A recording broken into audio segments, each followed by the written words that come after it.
Have you ever found yourself caught in the chaos of someone else's drama? Maybe it's a toxic coworker, a friend who loves stirring conflict, or a family member who just can't let go of their negativity. Whatever it is, it's exhausting, right? The constant stress, the emotional roller coaster, the frustration of feeling like you can't escape. But what if I told you there's a way to stay unbothered? A way to navigate these situations with calm, grace, and confidence. Today, we're going to explore how to stay unbothered in the face of toxic people and drama, using the ancient wisdom of Stoicism. You see, Stoicism isn't about avoiding conflict or pretending to be emotionless. It's about maintaining your inner peace, no matter what's happening around you. Let's face it, life is messy. People are messy. And drama is, unfortunately, a part of the human experience. Whether it's a passive-aggressive comment from a colleague, a heated argument with a friend, or just the everyday toxicity that we encounter, it's easy to get sucked in. But here's where Stoicism can help. Stoics taught us how to handle external chaos without letting it disturb our internal peace.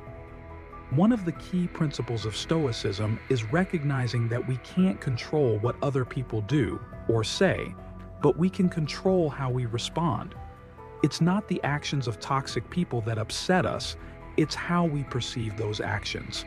And that's where we have the power to choose. Think about it. Someone cuts you off in traffic, a friend spreads rumors about you, or a coworker undermines your work. It's natural to feel upset, right? But here's the catch. That initial reaction is just a feeling, a momentary impulse.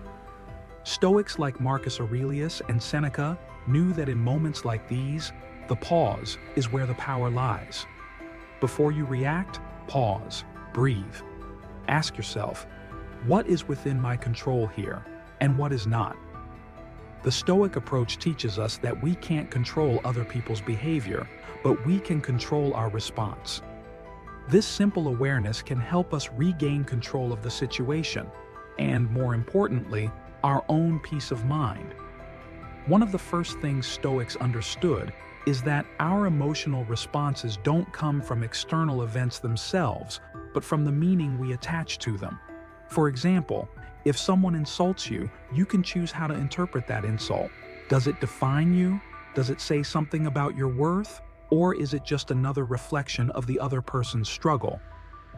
Epictetus reminds us that we have the power to decide the meaning we assign to others' actions.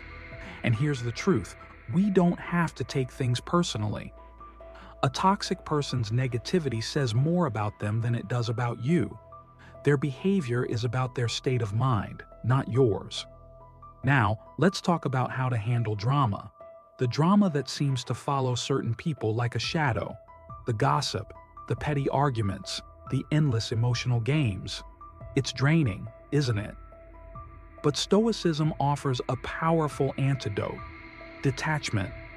Stoics didn't mean detachment in the sense of shutting ourselves off from the world or pretending to be emotionless.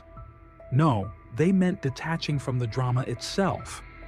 You don't need to get involved in every conflict or take every piece of gossip to heart. Instead, you can choose to observe it without attaching your emotions to it. Imagine you're at a gathering and a friend starts complaining about someone you barely know.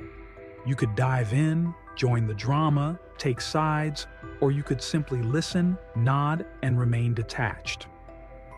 This is where the Stoic practice of focusing on your response comes into play. The drama can swirl around you, but it doesn't have to pull you in. Here's a practical exercise from the Stoics. Next time you're faced with drama, take a step back and think, will this matter in a week? In a year? Marcus Aurelius often reminded himself of how fleeting life is. The drama that seems so big in the moment will eventually pass. So why let it steal your peace?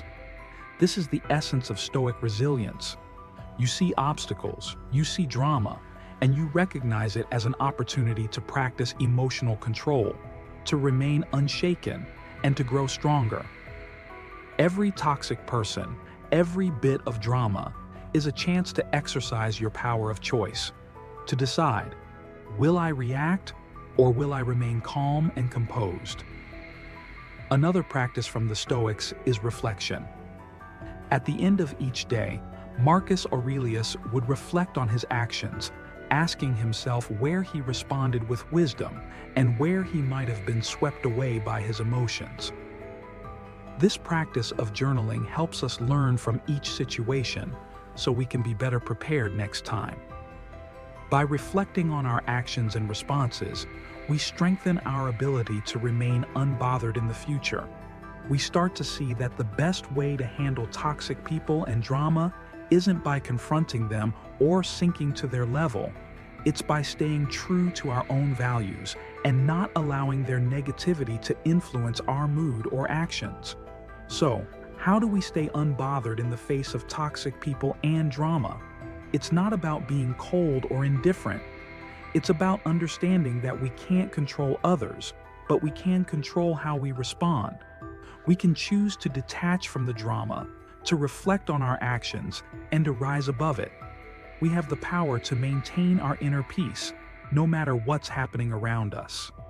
If you found this video helpful, take a moment to like, subscribe, and share it with anyone who might benefit from learning how to stay unbothered. Remember, life is too short to let toxic people and drama steal your peace. Practice Stoicism, stay calm, and let go of what you can't control. I'll see you in the next video, where we'll dive even deeper into how to live a more peaceful, purposeful life.